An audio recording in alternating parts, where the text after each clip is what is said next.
And we're recording live from a secret location.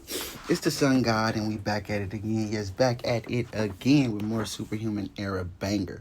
This time, episode 48. I'm feeling a little better this week. Hopefully, I don't sound as congested. Sorry if I keep sniffing. It's just what it is. How was everybody's week? This week went by. I don't know. It was a long week. It wasn't hard, just long. But I'm glad we're here. Let's see. Excuse me. Quick recap into the last chapter, and then we're gonna kick this shit as always. So, in the last chapter, the serial killer finally reveals himself. His name is Ivan Jamal, or Carlson Jefferson, whatever you want to call him. Um, he reveals to Joshua David what's pretty much his ulterior motive, and why he killed Faber. And really, there really is no rhyme or reason to it. Just some men just like to see the world burn. Pretty much, that's what he is. That's what it is. Um, the cop, Gavin's doll. Yeah, they all get like in this shootout. Joshua David, he survives. Gavin's doll is dead, and so is the cop. Um, the reason he kills Faber is because he thought Faber was one of his kind, more or less like a psychopath. And honestly, Faber was a psychopath, but in a different kind of way. That man was touched in the head, yes.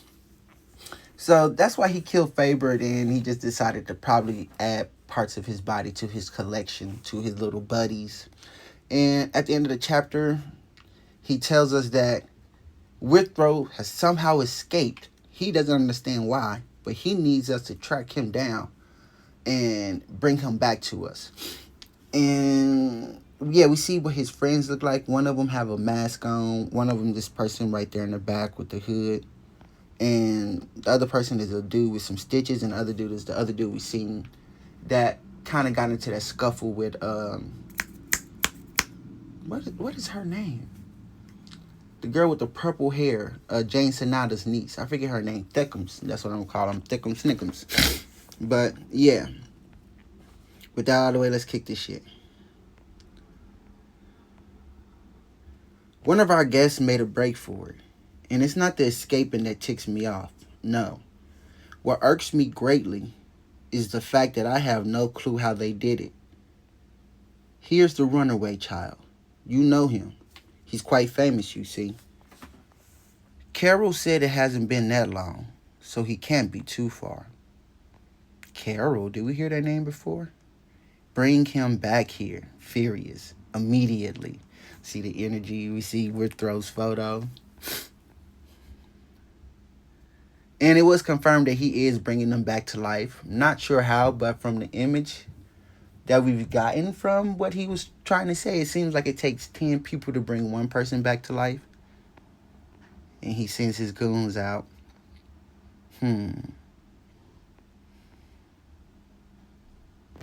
Just can't shake off this iffy feeling. Whenever things go off script, it's usually nothing but trouble too. I'd best get moving as well. Carol, stay put at the base, okay? Don't wanna. It's been finally revealed who she is. This is the little girl we seen on the boat with St. Pearl long ago at Withrow's death.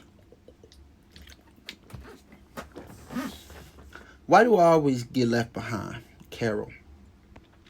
I'm getting bored too, you big dum-dum. Stop being a brat and do as you're told. We'll pack everything up and head to the States soon anyway. They heading to the States. Ugh. They traveling on catch-up man in St. Pearl territory. Don't want to wait, poopy head. You don't even know how to fight, Peanut. You big dummy. Stinky poopy head. I want to understand what their relationship, why she's traveling with him, and what was the bigger goal. Was he working with the Xenoterrans? What were they doing on that ship? And like, was he just happened to be in the right place at the right time to steal Withrow's body, or was this all part of a bigger plan? You stink, Ivan. Yeah, I heard you. The Superhuman era.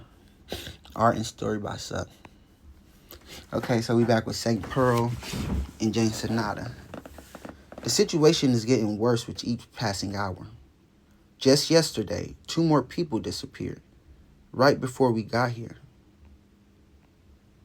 We're in Londonderry, or as the locals simply say, Derry. It's a big city in Northern Ireland, ground zero for all this madness. This place is practically the Wild West right now. Even with the curfew, the incidents keep piling up. So we get an overview of the map. And this is how many incidents that's been happening so far. Is this how many she's dealt with by herself? 1, 2, 3, 4, 5, 6, 7, 8, 9, 10, 11, 12, 14, 16, 18, 20, 22, 24, 26, 28, 30. But with the mounting unrest, it seems like the government's finally going to do something about it. Derry's also where I last heard from Zoe. That's her name, Zoe. Thickums Snickums. St. Pearl, she like, We don't know who's behind this series of attacks, but one thing's for certain. They aren't playing it safe. It's clear that they're not trying to hide or anything, so we've got to get to these loose cannons before they make a run for it. Okay, Jane Sonata seemed to be about her business. If the government's crack down spooks them into hiding, our job would only get that much harder. You're right. You'd have to be out of your mind to pick a fight with the British government, no matter how reckless you are. So about that, Pearl, here's my proposed strategy. Alert. What? Blair. Xenoterran alert. Xenoterran sighting in the town of Campsie. Civilian casualties reported along the route from Derry Airport to Campsie. Campsie? That's just a short drive from here. Look at St. Pearl. What should we do? Just our luck for an alert to sound off, right when we're about to go undercover. We don't have a choice.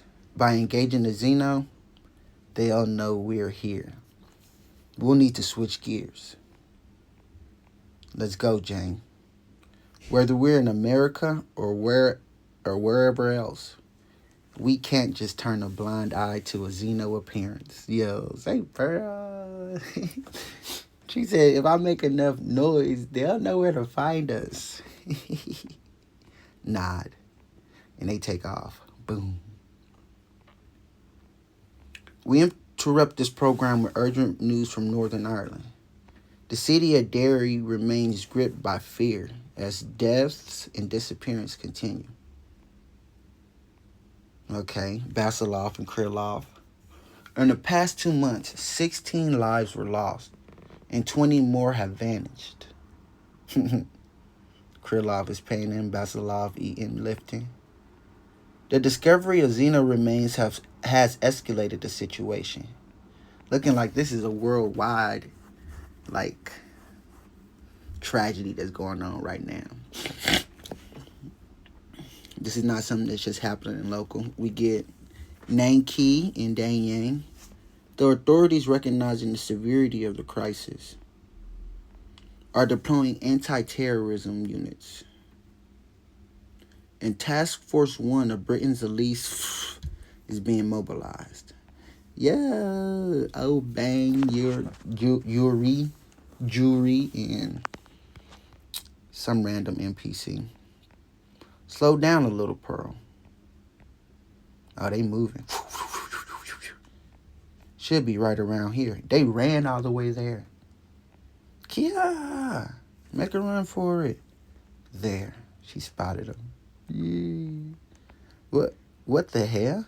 She lands. Boom. Rush. Jesus. Trudge.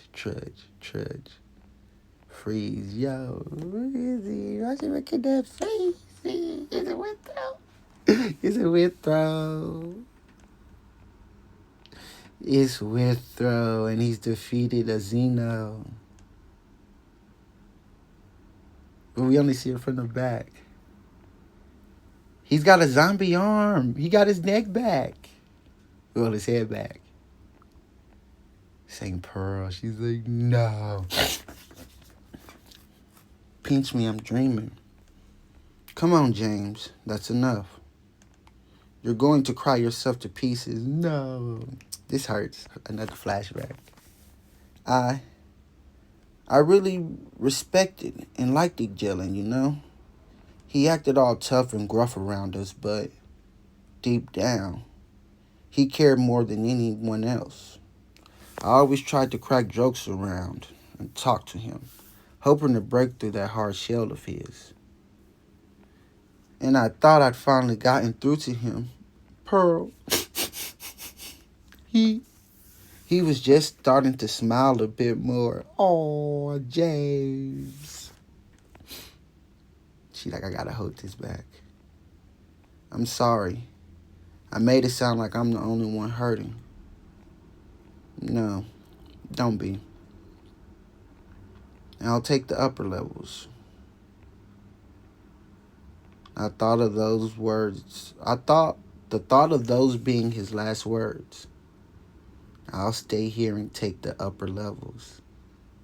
Is almost unbearable. Wow. Oh, they trying to put some depth into these characters.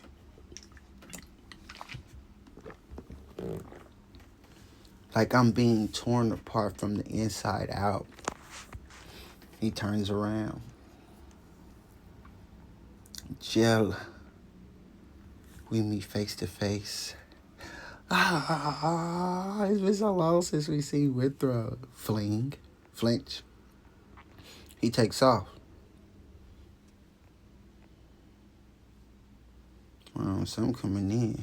Oh, shit. Ivan's little buddies have caught up to us. To be continued, and that's the end of the chapter with one of Ivan's buddies landing an attack on Withrow. Oh, I thought Jalen was just a plot device to make the story have more weight. Not a simple side character. I'm hyped. Oh shit, here we go. Someone stitched him back together. Yep, which we're definitely understanding that it's Ivan Jamal. And he might have some type of mind control over his little buddies, his friends as he calls them. Withrow doesn't seem to be completely conscious of his actions. Some reason he flinched when he saw St. Pearl. Maybe he didn't want her to see him like this. Or maybe that jolted some type of memory in him. But he immediately took off. And with Ivan's buddies showing up here, St. Pearl and Jason Nina arriving on scene, seeing it, looks like we're heading into a possible conflict between Ivan Jamal and his boys versus St. Pearl and Jane Sonata. Oh, it's been a little steady for like the last couple weeks. I say about the last 4 weeks. Probably last month. I don't think we've been in a fight. But yeah, we just been doing some world building, some set story setups for the future, and doing some payoffs from stuff that we set up earlier.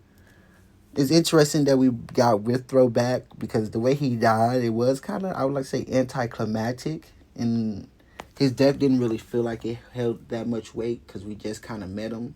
We didn't really get that much, but seeing him come back to life and seeing how James felt about him and St. Pearl, and they did give us character development after he died, so seeing him again, it's just nostalgic. Like, oh my God, we feel like St. Pearl. Like Jalen, he's back. That's impossible. But yeah, that's the end of the chapter. If y'all enjoyed the content as always, you know what to do. And I'll see you guys next week. Peace.